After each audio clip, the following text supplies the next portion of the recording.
बिस्मिल्लाहिर्रहमानिर्रहीम। अस्सलामुअलैकुम।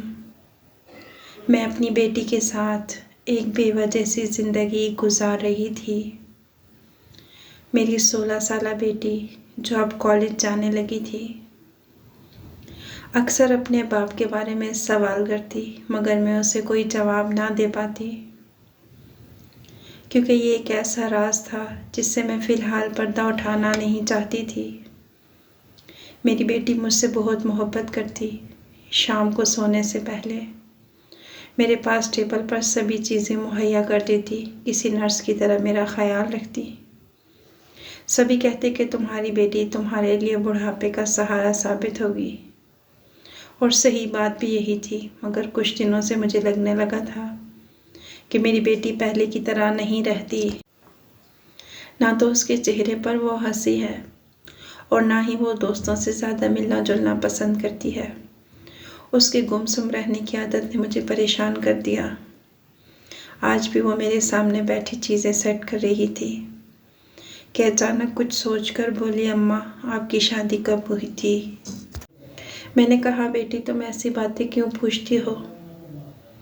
कहने लगी, बताएं ना अब्बा कहाँ होते हैं? बेटी तुम्हारे अब्बा खुदा को प्यारे हो गए, अब वो कभी हमारे पास नहीं आ सकते। बेहतर है कि तुम भी उन्हें याद करना छोड़ दो, उनकी रूह को तकलीफ़ मत दो। मैंने कहा तो वो लज गई। नहीं अम्मा, मैं उनकी कब्र पर जाना चाहती हूँ, उनके लिए दुआ करना चाहती हूँ। आप मुझे ये बताएं कि उनको कहाँ दफनाया गया था? मैंने कहा, तुम्हें बाल से खाल उतारने को किसने कहा है? जितनी बात बताई जाए उस पर खामोश हो जाया करो। मुझे मामूल की तरह गुस्सा आ गया। मेरी बेटी मुझसे रोज़ एक ही सवाल करती कि उसका बाप कहाँ है, और मैं हर रोज़ उसे टाल देती। मगर अब उसकी बातों से लगता था कि ये बात छुपाना उससे मुश्किल है। एक रात मैं सोई तो प्यास की वजह से आँख खुल गई। पहलू में देखा तो बेटी मारिया नहीं थी। मैंने उसे आवाज़ दी, मगर उसकी आवाज़ ना आई। पहले तो मुझे बेटी पर कोई शक नहीं था, मगर इसका चुप रहना और फिर मेरे कमरे में भी ना आना एक ख़तरे की अलामत थी। मैंने इन बातों को संजीदगी से नहीं लिया। मेरा ख्याल था कि मेरी बेटी को जो भी परेशानी है वक्त गुजरने के साथ ठीक हो जाएगी। वैसे भी मेरी बेटी मजबूत एहसाब की मालिक थी, मगर मेरा अंदाज़ा गलत निकला। मैं सुबह उठी तो वो कहीं नज़र ना आई थी। मैंने उसे बहुत पुकारा, मगर उसने जवाब ना दिया। तब मेरी नज़र ड्राइंग रूम पर पड़ी, जिसका दरवाज़ा अंदर से लॉक था। मुझे हैरत हुई कि मारिया ड्राइंग रूम में क्या कर रही है, जबकि रात को भी वो कमरे में मौजूद नहीं थी।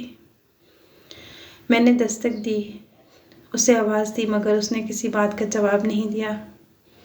तंग आकर मैंने पड़ोस से एक आदमी को बुलाया जो बिजली का काम करता था और कारपेंटर था। इससे पहले कि वो दरवाज़ा तोड़ता, मेरी बेटी ने खुद ही अंदर से दरवाज़ा खोल दिया। मैंने देखा उसकी आंखों में लाल डोर रहे थे, जबकि चेहरे पर सुकून था। कारपेंटर को मैंने ये बताना मुनासिब नहीं समझा कि मेरी बेटी दरवाज़ा क्यों नहीं खोल रही थी। मैंने उससे यही कहा कि कमरे की चाबी नहीं मिल रही थी। मेरी बेटी को सामने देखकर वो भी सारी बात समझ गया, इसलिए खुद ही घर से चला गया।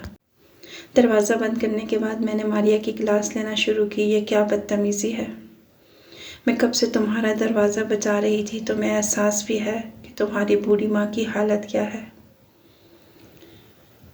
मुझे हड्डियों में दर्द होने लगा, जिसकी वजह से मुझसे चला भी ना जाता था। सारा दिन बिस्तर पे पड़ी रहती, बड़ी मुश्किल से अपने कारोबार का हिसाब किताब देख रही थी। अम्मी जान मुझे माफ़ कर दे, मुझे पता ही नहीं चला कि आप दरवाज़ा बचा रही हैं। क्यों भाई, तुम ऐसा क्या काम कर रही थी कि तुम्हें खबर तक नहीं हुई कि कोई पागलों की तरह दरवाज़ा पीट रहा है? मैंने सारा गुस्सा उस पर निकाला। अम्मी जान माफ़ कर दे, आइंदा ऐसा नहीं होगा, उसने झुकी नज़रों से कहा।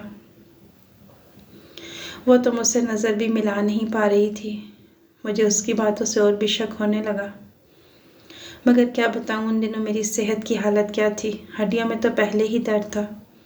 रात को पानी पीने उठी तो बाथरूम में फिसल कर गिर पड़ी। मेरे जिस्म में ऐसी चोटें आई कि हिलना भी महाल हो गया। अब तो लगता था कि बकिया ज़िंदगी बुढ़ापे में माजूरी के साथ गुजरेगी। मगर मेरी बेटी मारिया मुझे तसल्ली देती और कहती, अम्मी जान आपको बीमारी कोई नहीं, ये मिनटों सेकंडों में हल हो जाएगी। आप परेशान ना हुआ करें, मैं आपको कभी बीमार नहीं रहने दूंगी। मैं उसकी बात पर हंस देती, मगर ये मैं ही जानती थी कि ये वक्त मेरे लिए कितना तकलीफ़देह था। बहरहाल मैं अपने कमरे में ही ज़्यादातर मसरूफ़ रहती, किताबें पढ़ती, टीवी वगैरह देखती।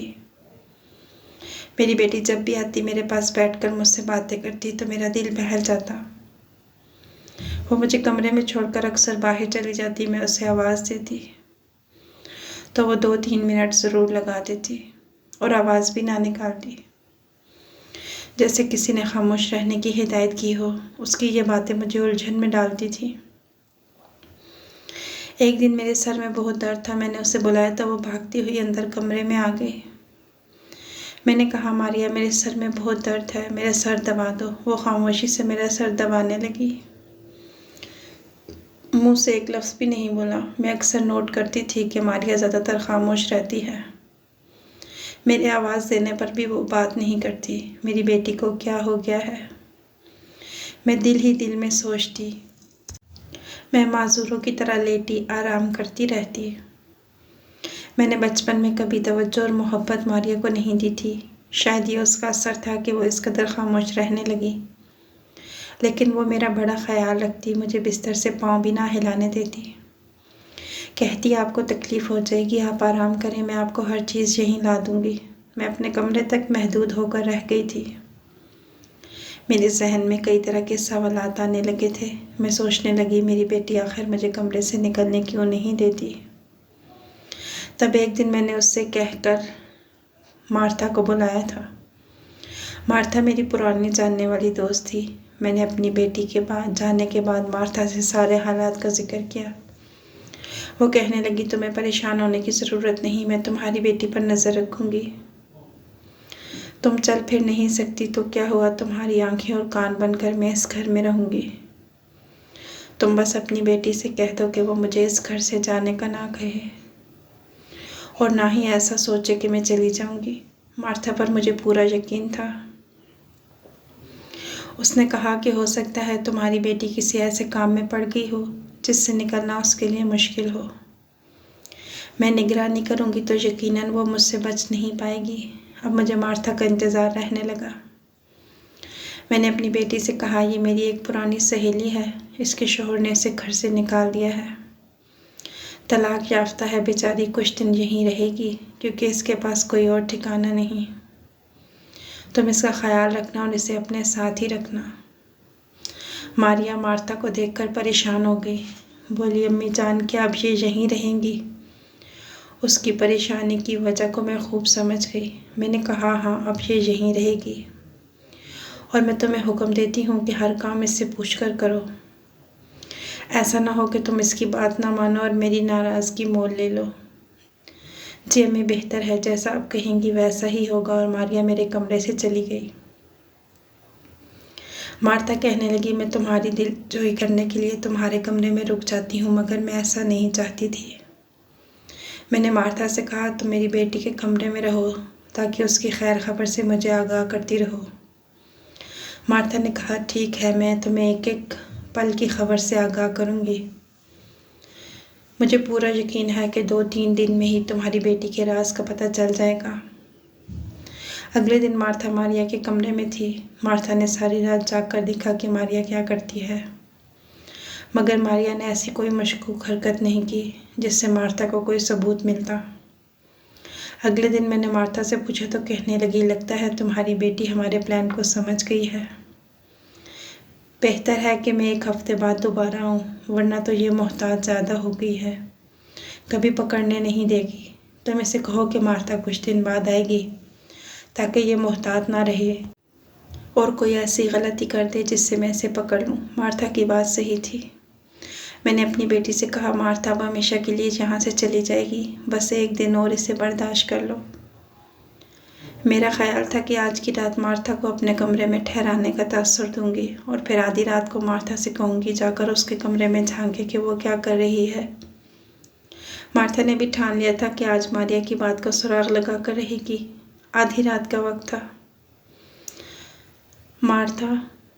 मारिया दूसरे कमरे में सो रही थी। मैंने मार्था से कहा वो उठकर जाए और मारिया के कमरे में झांके। काफ़ी देर के बाद वो वापस आई और कहने लगी, तुम्हारी बेटी के कमरे के 4 चक्कर लगा आई हूँ। मैंने पूछा, क्या नतीजा मिला? कहीं वो किसी लड़के के चक्कर में तो नहीं पड़ गई? मैंने परेशानी से पूछा। अरे नहीं, मैं तो परेशान हूँ। कि वो करती क्या है? कमरे की सारी रोशनियाँ बुझी हुई हैं, मगर कमरे से एक अजीब सी आवाज़ आ रही है। लगता है कि कोई दूसरा भी मौजूद है। मैं ऐसा करती हूँ कि दरवाज़ा खटखटाऊँगी। अगर इसने खोल लिया तो इसका मतलब होगा कि वो अकेली है। अगर ना खोला तो फिर तुम जान जाना कोई और भी है। मार्था ने कहा, चलो सही है, तुम जाओ और उसका दरवाज़ा बचाओ कि मेरी तबीयत ख़राब है। मेरी हिदायत पर मार्था चली गई। उसने मारिया को डराने की स्कीम बना ली थी। दरवाज़ा बजाया और मारिया से कहा, तुम्हारी माँ तुम्हें बुला रही है, सख्त तकलीफ़ में है। मारिया ने जल्दी से दरवाज़ा खोला और भागती हुई मेरी तरफ आई। मार्था जब तक उसके कमरे की तलाशी लेने लगी। मारिया मेरे पास आई। मैंने उसको काफ़ी देर अपने पास बिठाए रखा। मैं बहुत परेशान थी। मैंने कहा, बेटी, मैं तुम्हारी बातों की वजह से मुझे चैन की नींद नहीं आती। मेरी बातें सुनकर मारिया अफसोस से रोने लगी। अम्मी जान, आपको परेशान करना मेरा मकसद नहीं। आप बताएं मुझसे क्या कोताही हुई? मारिया मुझसे हाथ जोड़े पूछ रही थी, मगर मैं उसे बता नहीं पा रही थी कि मुझे इस पर क्या शक है। बहरहाल थोड़ी देर बाद मार्था आ गई। उसने मुझे इशारा किया तो मैंने मारिया को जाने का कहा। मारिया के जाने के बाद मार्था ने बताया कि मारिया के कमरे में ऐसी कोई मशकूक चीज़ नहीं जिससे हम उस पर शक करें या फिर ये बात कहें कि वो किसी लड़के से बातचीत करती है, क्योंकि उसके पास तो फ़ोन भी नहीं। मार्था की बात अपनी जगह सही थी, मगर मेरी बेटी का बदला हुआ रवैया बिला वजह नहीं था। अगले दिन मार्था ने चले जाना था। उसके जाने के बाद मारिया मेरे कमरे में आ गई। कहने लगी, मुझे अच्छा नहीं लगता कि मेरे होते हुए आप अलग सोएं। अलबत्ता मुझे रात को पढ़ाई करना होगी तो मैं उठकर अपने कमरे में चली जाऊंगी।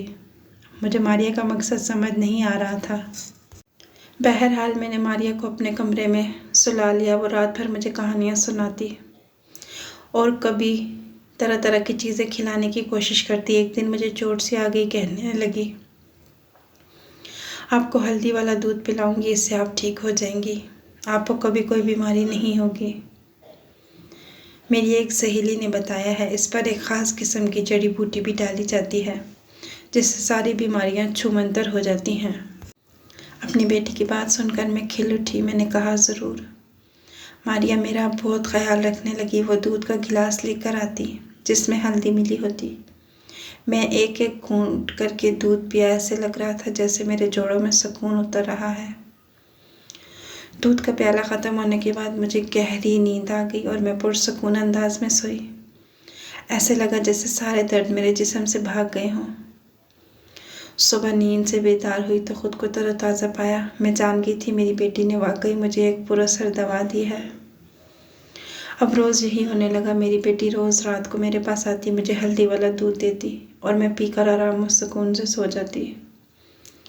मेरी टांगों की मश्क भी करवाने लगी जिससे मुझे बहुत आराम मिलता था और दर्द वगैरह भी ख़त्म हो जाते। लेकिन फिर भी मुझे मारिया की तरफ से सुकून नहीं था। यूँ लगता था जैसे वो मुझसे कुछ छुपा रही हो या कहना चाहती हो, फिर भी खामोश हो।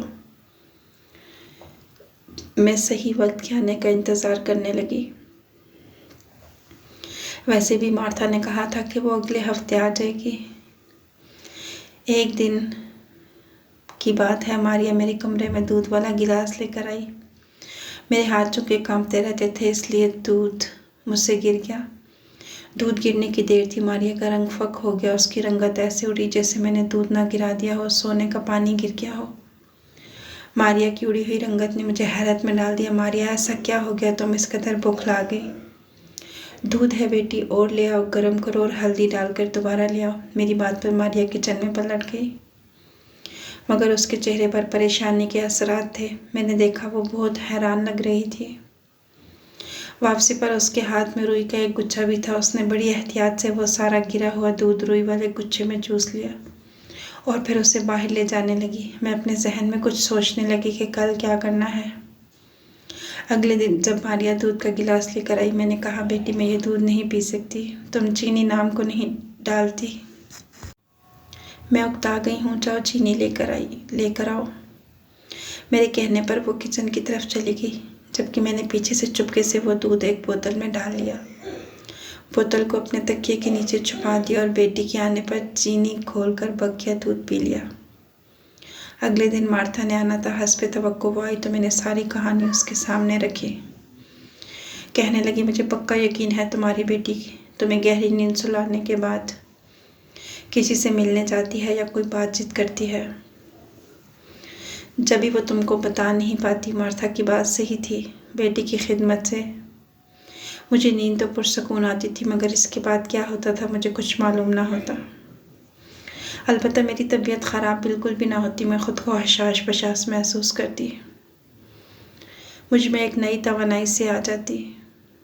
बाज़ औक़ात कुछ दवाएं नशावर होती हैं जिससे इंसान को वक्ती तवानाई महसूस होती है और लगता है वक्ती तौर पर वो ख़ुद को अच्छा महसूस करता है। मार्था की बात सही थी।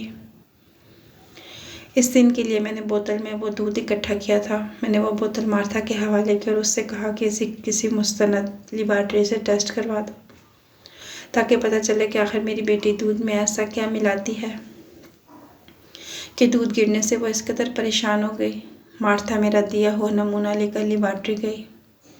1000 रुपये फीस के देकर पता चला कि इसमें और कुछ भी नहीं सिवाय स्याही के। तो क्या मेरी बेटी मुझे नीले रंग की स्याही पिलाती है? मैं उलझन में पड़ गई। समझ नहीं आ रहा था कि आखिर मारिया का मुझे स्याही पिलाने का मकसद क्या था। काफ़ी तहकीक के बाद भी किसी किस्म की नशावर दवा दूध में नहीं पाई गई। तब मैंने मारिया से बात करने का फ़ैसला किया। यूँ तो वो बताने वाली नहीं थी, मगर मैंने इसे बहुत मजबूर किया तो उसने मुझे सारी हकीकत से आगाह किया। कहने लगी, अम्मी जान, आप तो इस्लाम से बहुत दूर हैं। आप जानती हैं कि आपने अब्बा के साथ जो भी किया मुझे सब मालूम है। मैं अब्बा से अब भी मिलती हूँ, वो मुझे हर बात बताते हैं। वो बताते हैं कि आपने उनको ज़िंदा मारने की कोशिश भी की थी, मगर उन्होंने आपको माफ़ कर दिया। वो चाहें तो आपको नुकसान पहुँचा सकते हैं, मगर उन्होंने सारी ज़िंदगी सब्र किया। ये शायद उन्हीं के सब्र का नतीजा था कि अल्लाह ने उन्हें मुझसे मिलवा दिया। मुझे अब सारी हकीकत का इल्म हुआ। मैंने आपसे सवाल जवाब किया, आपके पास कोई भी माकूल जवाब नहीं था। मुझे अपने बाप की बातों पर यकीन करना ही था। वो सच ही तो कहते थे, आपने उनको धोखा दिया। मगर उन्होंने मुझे हमेशा ये तालीम दी कि मैं आपसे इस बारे में कोई सवाल जवाब ना करूं और ना ही आपसे इस बिना पर नफ़रत करूं, क्योंकि हिदायत देने वाली ज़ात अल्लाह ताला की है, बस इमदाद अल्लाह की है। बस अम्मी अब्बू के इस सलूक ने मुझे अपना गर्विदा बना लिया। मैं उनसे मिलने लगी। तब मैंने आपकी बीमारी का जिक्र किया तो उन्होंने मुझे कागज़ पर कुछ लिख कर दिया और कहा कि ये खोल कर आपको पिला दूँ, क्योंकि दम दरूद तो आप करने नहीं देंगी। जबकि मैं अपने मुसलमान होने का भी आपको बताना नहीं चाहती थी। बस इसी वजह से आपको तावीज़ खोल खोल कर पिलाती रही, वरना मेरा मकसद मेरी माँ की सेहत के अलावा कुछ नहीं था। मैं नहीं चाहती कि आप इस्लाम से नफ़रत करें। आप पर कोई ज़ोर ज़बरदस्ती नहीं। आप जैसे चाहें अपनी ज़िंदगी गुजारें। मारिया खामोश हुई तो मेरे तो दिल की दुनिया ही पलट गई। मैंने इसी तावीज़ के ज़ेरे असर अपनी खोई हुई ज़िंदगी दोबारा हासिल की थी। मैंने वो मौजज़ा देखा था जो शायद सच्चे दिल से ईमान लाने के लिए काफ़ी था। इस वाक़ये के बाद मैंने अपने शोहर से रुजू कर लिया। अगर आपको ये कहानी अच्छी लगी है तो लाइक कीजिएगा। अगली वीडियो तक के लिए अल्लाह हाफ़िज़।